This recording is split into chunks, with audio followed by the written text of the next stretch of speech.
Nearly 100% of Russia's combat forces from the border have now entered Ukraine. Russia's throwing everything it has into battle, even recruiting Syrians to come wage urban warfare on its behalf. Heavy battles raging in the south.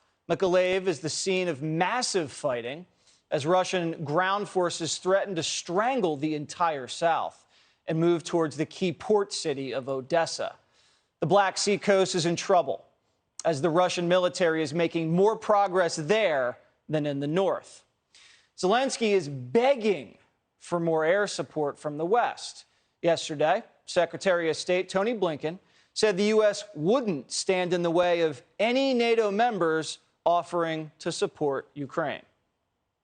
If, for instance, the Polish government, a NATO member, wants to send fighter jets, does that get a green light from the U.S., or are you afraid that that will escalate tension? No, that gets a green light. In fact, we're talking with our Polish friends right now about what we might be able to do to backfill their needs if, in fact, they choose to provide these fighter jets to the Ukrainians. And Zelensky doesn't think warplanes are enough. He's still pleading for a no-fly zone over Ukraine, with NATO continuing to shut it down. But voices in the West are growing louder for a no-fly zone. Putin saying if that happens, it could be considered an act of war.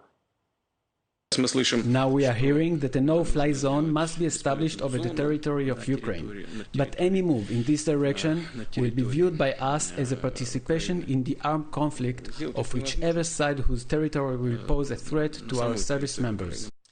Vladimir Putin even threatened a nuclear response over a no-fly zone. I'm afraid we could be hurtling ourselves into a deadly war that we can't stop. For years, we've been dangling NATO membership over Ukraine's head, actively flirting with them to join our alliance. As far back as 2009, Biden was tempting Ukraine with the NATO offer, telling their then president that, quote, if you choose to be a part of the Euro-Atlantic integration, which I believe you have, then we strongly support that.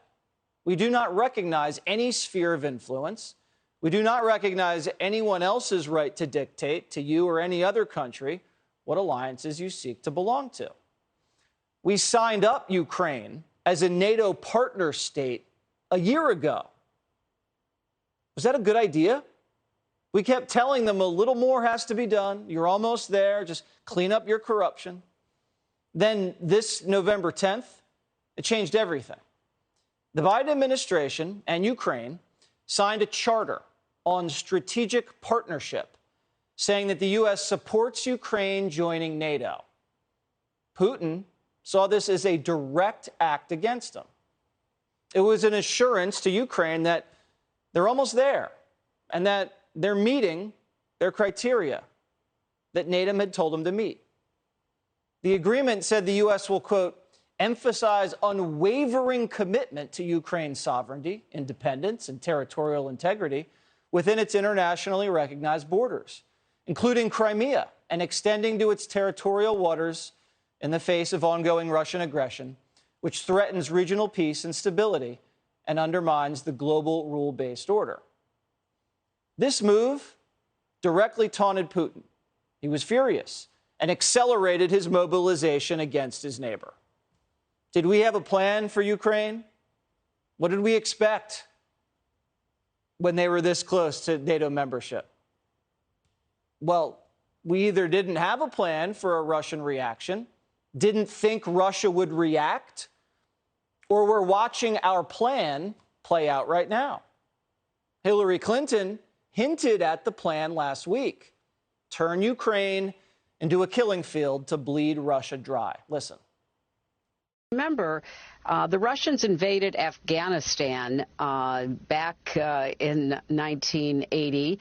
It didn't end well for the Russians. The fact is that a very motivated and then funded and armed insurgency basically drove the Russians out of Afghanistan. I think that is the model that people are now looking toward. So what we're watching unfold on the ground in Ukraine, a horrible ground war that moves to a Western-funded insurgency, that after many, many years sends Russia packing is a model. We're watching a proxy war.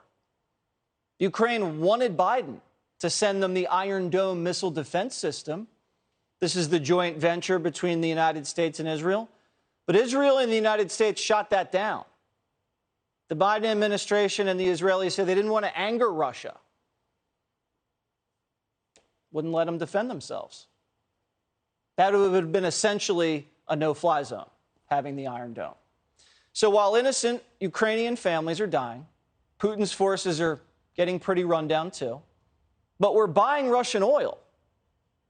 So we're funding both sides. Why are we doing that?